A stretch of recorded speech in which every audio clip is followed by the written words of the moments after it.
Fala, gente, é com muita alegria. Nós estamos hoje aqui no nosso podcast aqui do Sem Floripa e hoje com um convidado muito especial. Estou muito feliz. Nós tivemos uma noite linda aqui na nossa igreja. Ele ministrou junto com a gente e eu disse que ele não podia ir embora sem poder compartilhar algumas coisas aqui mais íntimas junto com vocês. Quero apresentar Dr. Venceslau Andrade. Muito obrigado por estar aqui junto com a gente hoje no nosso podcast. Obrigado, pastor. Boa noite, telespectadores. Hoje a minha voz não vai ser depois desse momento, né? Desse momento, tanto é que eu digo que fujo chamado por conta disso. Digo que não tenho voz para o efeito. Mas assim, bênção. Nós é que estamos honrados e gratos pelo facto de estarmos aqui. É uma alegria de recebê-lo. E muito obrigado mesmo, pastor. Uma casa linda, um povo lindo, acolhedor. Foi uma noite incrível. E acima de qualquer coisa é a gente entrar para um lugar e sentir a presença de Deus. Realmente foi uma noite especial. Como nós sentimos aqui. Gente, Dr. Venceslau, ele é um homem de Deus, empresário, tem muitos projetos, ele é um empreendedor do reino. Eu fiquei muito feliz porque o projeto do coração do senhor realmente tem impactado milhões de pessoas por todo mundo, tem projeto. Queria que falasse um pouquinho, o senhor se apresentasse um pouquinho para quem não me conhece, falasse sobre, né, a sua trajetória um pouquinho rapidamente, né, mas sobre a sua vida como empresário. Tem negócios na Angola, Portugal, Dubai. Fala um pouquinho para quem está junto com a gente. Muito bem. Olha, meu nome é Venceslau Andrade, mais uma vez, prazer, sou angolano, mas hoje, digamos, cidadão do mundo. Sou jurista, docente universitário, dei aulas na universidade durante 7 anos e trabalhador público na altura também, até a data da minha conversão. Quando eu converti-me, a palavra que veio em mim é Mateus 6:33, que era para servir a obra, buscar a obra, servir o reino, que as demais coisas seriam acrescentadas. E aí comecei a jornada. Saí, na altura, Banco Central, vocês aqui é Banco Central, sim. Nós igualmente, Banco Nacional para nós. Estive no cargo de gestão lá também e tal, larguei. É um alto nível, né? Para quem não conhece, é um alto nível, um cargo de gestão, muita responsabilidade, muita gestão. Exatamente. Aí larguei para dar ouvido àquilo que eu chamo de Deus, né? E Deus levantou-nos, no fundo, para servir a nação no lado empresarial, empreendedor, né? Tanto é que a palavra que veio na altura, Mateus, e a figura bíblica com quem eu muito me identifiquei era José de Arimateia, né? Aquele discípulo silencioso, invisível, mas assim, muito influente, quer no poder, quer nas finanças. E assim, era uma pessoa, ou é alguém que eu olhava para ele na Bíblia e dizia: eu quero ser um José de Arimateia. Até hoje digo isso, eu quero ser um José de Arimateia. E o que veio acontecer é a obediência e a renúncia. São duas coisas, duas chaves, dois códigos muito poderosos que eu aprendi nesta caminhada. Obediência e renúncia. São duas coisas que aceleraram muito a minha caminhada com Deus. Repara que a saída do povo para a terra prometida, a saída da terra do Egito para a terra prometida, era uma viagem de 11 dias. Mas eles acabaram ficando 40 anos no deserto por conta da temática da desobediência, né? Então, acelerar propósito, acelerar aquilo que Deus tem em nossa vida tem muito a ver com o nível e intensidade de obediência que nós colocamos na caminhada e no propósito. Então, o que aconteceu foi ter começado mesmo do zero, do nada, e recordo-me que foi numa fase de Covid, né? da fase da Covid, no primeiro confinamento inclusive. E assim, a nossa vida começa quando Deus fala. E uma certa manhã Deus falou comigo o que é que eu tinha que fazer.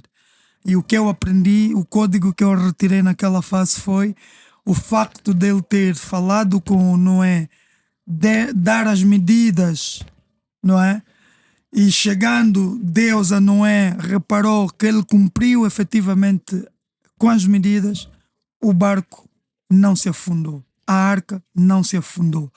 Olhar para Moisés, dar as medidas e Moisés cumprir na íntegra, na construção do tabernáculo, diz a palavra que Deus gostou daquilo que ele viu em termos de construção.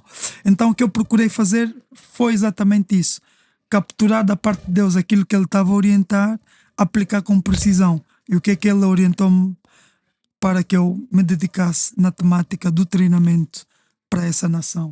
Porque a palavra foi, quando entregou-me a missão, foi em Oséias 4:6. Meu povo perece por falta de conhecimento. Peguei nesta palavra, entendi logo que se tratava de trabalhar no setor da educação, até porque o meu chamado estava muito ligado a isso. Repara que eu disse que dava aulas durante 7 anos e era o lugar que eu mais amava, a sala de aula. Sala de aula. Amava muito. O dinheiro era pouco, mas era o lugar que eu mais amava. Satisfação era grande. Total. E o que é que acontece? Muita gente tem trocado o propósito por conta daquilo que estamos a ganhar ou não estamos a ganhar. Trocando o propósito pela proposta. Pela proposta, essa é boa. Amém esse código. Muita gente fazendo isso. E o que é que Deus trouxe para mim? Aquilo que o pastor inclusive esteve a falar um pouquinho no culto, né? Que quando Deus dá-te uma missão, Ele vai trazer também a provisão. E Deus fez na minha vida foi exatamente isso. Colocou-me no mapa mundial, colocou-me numa geografia internacional. Assim, Deus fez tanto na minha vida que em 2 anos eu levaria 100 do lugar onde eu estava para conseguir alcançar.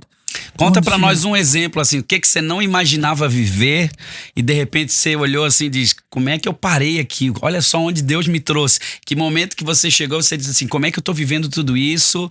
Olha o que eu tô vivendo, olha, isso parece ser um sonho. Você já viveu isso em algum momento? Passou?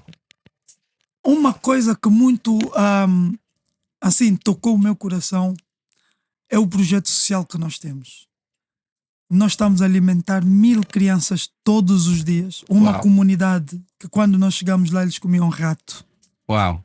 E nós chegamos para essa comunidade, eu disse, enquanto nós existirmos, nunca mais vão comer rato. Uau, glória a Deus. Então, alimentar aquela comunidade, 400 crianças no ensino escolar, só o propósito é que paga isso, o salário não paga. Então, por mais que eu ganhasse bem onde eu andei, nunca faria o que eu estou a fazer diante deste propósito. Então é uma chave grande que caiu. A segunda coisa é assim, todo trabalhador luta por um aumento salarial e chega assim uma fase ou um teto de salário que diz, também não vou reclamar tanto, não é? Porque está de bom tamanho. Sim. Mas olhar aquilo que eu reclamava para ter como salário, estar a discutir e hoje nem sequer serve para cobrir a tabela salarial da empresa, você diz assim, esse Deus é tremendo. Deus é maravilhoso. É maravilhoso. Então, é só ganhos atrás de ganhos. Assim, uma coisa que parece brincadeira, mas é real. Eu não tinha 2 dias na semana. Domingo e segunda-feira.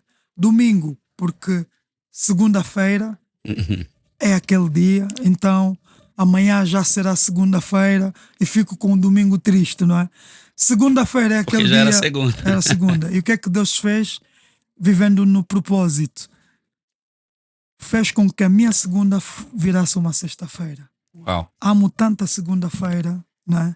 Por causa do propósito. Por causa do propósito, estando debaixo do propósito. Então, para os empresários que estão aqui, para os jovens, muitos jovens empreendedores que estão vendo a gente, um dos principais segredos seu, então, é renunciar, porque teve que ter renúncia, você teve que sair do Banco Nacional para começar a obedecer a voz quando Deus falou com você. Então, renúncia e obediência. Isso. Essa foi duas coisas principais.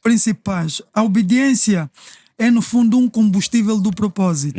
Porque o que é que acontece? Quando Deus fala para nós, até começarmos a materializar aquilo que Ele fala, existe aqui um espaço que é preenchido pela obediência. Muita gente que vai para a igreja, cristãos, tem a certeza que Deus fala com eles. Ouviram uma palavra. O pastor no domingo traz uma palavra e a pessoa chega e diz assim, o Senhor hoje falou para mim. Agora, materializar aquilo que o Senhor falou precisa muita obediência. Daí eu dizer que a obediência é combustível, para o propósito. É aquele elemento que serve de consistência para o propósito. Tem muita gente que tem uma visão, né, doutor? Mas não tem uma ação correspondente, né? Exatamente. E eu sempre falo que visão sem ação é ilusão, É né? ilusão, né? Então tem muita gente que tá tendo uma ilusão, achando que é uma visão porque não tá se movendo em direção àquilo, né? Exatamente. Eu queria que o senhor contasse um pouquinho sobre um projeto mundial de 1 milhão de líderes. Treinar 1 milhão de líderes, isso me chamou a atenção, porque tem gente que quer entender, né? Como é que isso está a acontecer? Então, quando Deus trouxe uma palavra e larguei o Banco Nacional, deu-me um projeto. Este projeto prosperou tanto e me colocou num posicionamento de autoridade, onde eu vou, onde sou convidado. O senhor tem um respeito em muitos lugares, Em né? muitos lugares. Até, não sei se o senhor me permite, mas a gente estava conversando até sobre reuniões até com o presidente, como o presidente Macron, exatamente. enfim, que o senhor foi chamado. Exatamente, eu recebi, por exemplo, um convite do gabinete da falecida rainha da Inglaterra para a COP26 em Glasgow, coisas do gênero. Do gênero. Então, O senhor já tinha parado para pensar a dimensão de tudo isso? Nunca parei para pensar a dimensão disso. Isso aconteceu porque comecei a viver o propósito. Exatamente. E Deus colocou-me algo na mão. E aí, em tempos, Deus apareceu. O Espírito Santo no meu devocional. Eu amo devocionais. E devocionais Deus fala muito comigo. E apareceu no devocional e disse-me o seguinte: tudo que tu tens na mão é só um cajado. Igual a de Jacó. Não é o fim, é o meio, pelo qual as pessoas vão olhar e vão ter certeza que estão diante de alguém de resultados. Logo, larga isso e cumpra com o meu propósito. E eu mais, Deus, que tipo de renúncia? Larga tudo. E trouxe-me então esta visão de 1 milhão de líderes. E a visão foi: eu andei na sala de aulas e todos os anos nós tirávamos licenciados. Mas as reclamações são as mesmas. O país continua com as mesmas reclamações. Então o problema não está em licenciar pessoas, em graduar pessoas. Está em formar homens para a sociedade. Há uma grande diferença entre a gente licenciar pessoas e formar homens para a sociedade. São aspectos e campos completamente diferentes. E então, este exército de 1 milhão de líderes, no fundo, é para serem respostas às orações, respostas às dificuldades que as igrejas vivem, respostas a dificuldades que as nações estão a reclamar, porque olha que José do Egito foi uma resposta no Egito. Foi uma resposta no Egito, né?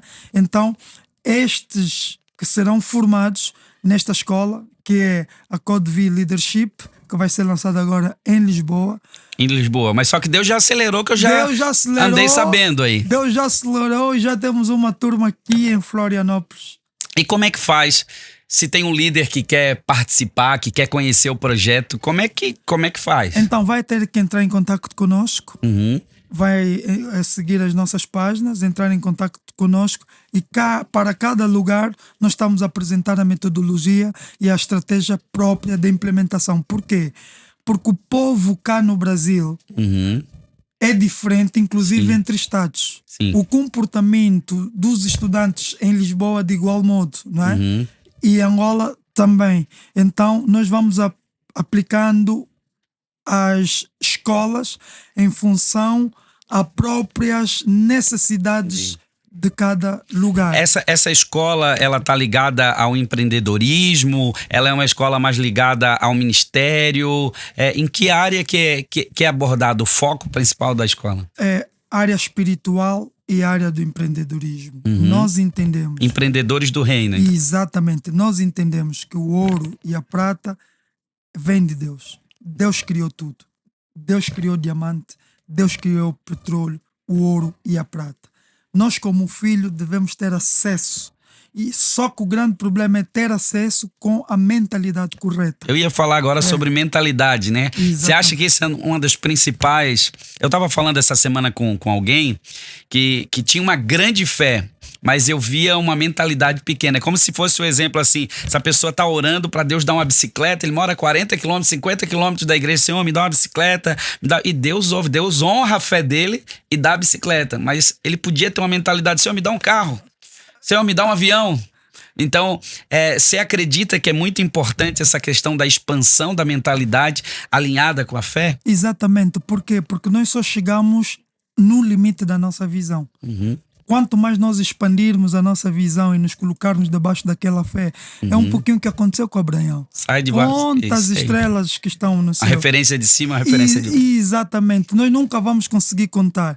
E há uma palavra que nós vamos encontrar em Josué 1, e lá nos finais dos versículos nós vamos ver que os limites que Deus está a dar, onde nós vamos alcançar, é no horizonte do pôr do sol. Só que se nós nos colocarmos a buscar o horizonte, nunca vamos chegar, porque o horizonte está cada vez mais a expandir e cada vez mais distante. Então, para dizer que em Deus nós nunca vamos saber o que é que Ele vai fazer e qual é a quantidade, não temos essa dimensão. E como sonhar pouco e sonhar muito dá o mesmo trabalho, vamos sonhar. Vamos sonhar. É isso aí. A cama é a mesma onde eu estou a sonhar. Estou a sonhar pouco numa cama onde eu posso sonhar muito. Então, sonhar grande, por exemplo, a minha meta de 1 milhão de líderes, as pessoas olham e dizem assim, uau, essa é a meta para todas as nações. O meu povo em Angola, estamos a falar 37 milhões de habitantes. Se eu fazer um bom trabalho aí, chegar na meta de 1 milhão de líderes, consigo, não é? Olhando Cabo Verde, Moçambique, Brasil, Portugal, por que não? Não é? Então é mais ou menos essa fé que nos colocamos, a mentalidade certa, no lugar certo, na visão certa, na intensidade e velocidade, nós conseguimos alcançar. E conta pra gente quais são hoje os seus negócios, qual é a área da sua atuação, além do ministério, você tem a sua atuação empreendedor, né? Como empreendedor. Quais são os ramos, como é que, quais são as áreas que você Nós lida? hoje estamos quase em tudo. Em todas as áreas. Estamos em quase todas as áreas. O que é que nós fizemos? Um pouquinho daquilo que aconteceu no Egito. José teve em tudo, não só nos celeiros, mas num negócio. Você usa muito princípios de José, Gênesis 37. Eu pego, assim, tudo está na Bíblia. Tudo Prosperidade está na Bíblia, saúde está na Bíblia, tudo está na Bíblia, então é lá onde eu vou à busca. E o que é que eu fiz? Um grupo empresarial, estamos no setor da educação, setor de IT, construção, estamos no setor de medicamentos também, mas depois criei um ecossistema dos empreendedores do reino, onde fui comprando participações em algumas empresas, gelados, enfim, várias empresas entraram para esse ecossistema e fomos potencializando pequenas iniciativas que hoje se tornaram grandes.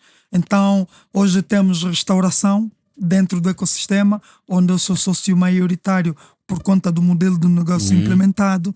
Temos postos médicos, farmácias, assim sucessivamente. Então, dizer que nós estamos quase em todos os setores, até porque a Bíblia diz-nos que nós devemos ser respostas em todas as portas.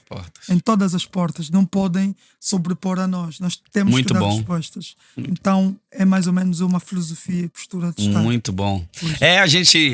Nosso tempo é muito curto, mas eu queria que o senhor deixasse uma mensagem para jovens empreendedores, para quem está começando agora, disse assim, como é que eu vou chegar? É impossível. Às vezes tem um grande sonho, mas como você ministrou hoje uma palavra muito pontual, às vezes está abandonando o sonho e isso está sendo transicionado para outro.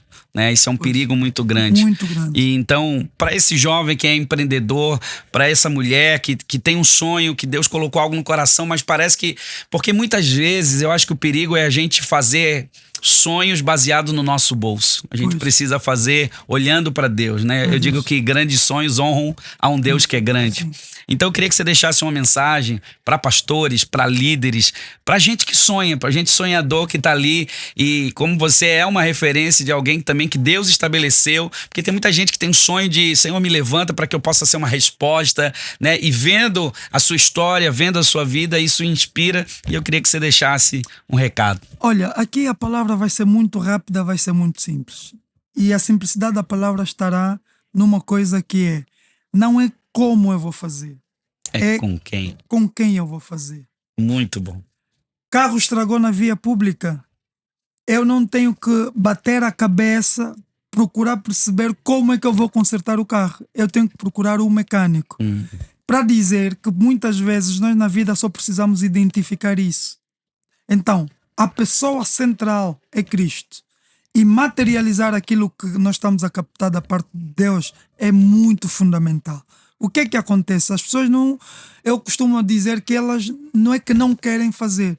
Elas só têm medo de fazer. Não é que elas não querem fazer. Só que elas ficam presas nos questionamentos. Então, para você que está a começar agora, não se questione muito. O questionar pode fazer com que você vá encontrar impedimentos nas respostas. Por quê? Porque a nossa visão e as nossas respostas são limitadas na percepção e compreensão humana. Mas quando Deus deposita algo, é divino. Entende? E quando algo é divino, nós nunca podemos questionar com os olhos carnais, tem que ser o espiritual. E a dimensão do questionamento espiritual não tem como. Quem diria que José ia ser, né? Quem diria? Quem diria? E Deus não vai falar. Deus não abre as portas, Deus abre a porta. Na medida que você acessa, Ele Muito bom. vai abrindo a porta. E o que é que vai acontecer? Você vai crescendo pelo caminho. É só olharmos nos discípulos. Os discípulos, eles foram se fortalecendo, eles foram crescendo no caminho. Então, o caminho fortalece. O caminho faz com que nós tenhamos consciência daquilo que estamos a fazer. O caminho faz com que nós ganhemos experiência daquilo que estamos a fazer. Então, não espere por experiência, não espere por recursos, não espere, avance. Na caminhada, você vai aprender. E cada vez que você cair, não olhe na queda como um retrocesso, mas sim como um aprendizado. Não olhe na queda como um fracasso, mas como um aprendizado. E mais, é importante que você comece a dar o passo agora, porque se você errar agora, você terá tempo de corrigir. Chega uma fase na vida que não tens como. Tem mais tempo. Já não há mais tempo. Então, hoje as pessoas perguntam por que é que eu estou a viajar tanto. Eu estou a dizer porque ainda tenho forças para o efeito. Então, estou a abrir isto aqui, ali, acolá, não é? Porque ainda tenho força. Sim. Porque vai chegar um dia que é cadeira de roda, atrás de cadeira de roda, aí não tenho como continuar a correr dessa forma. Então, é a palavra que eu deixo. Muito bom. Para quem nos assiste.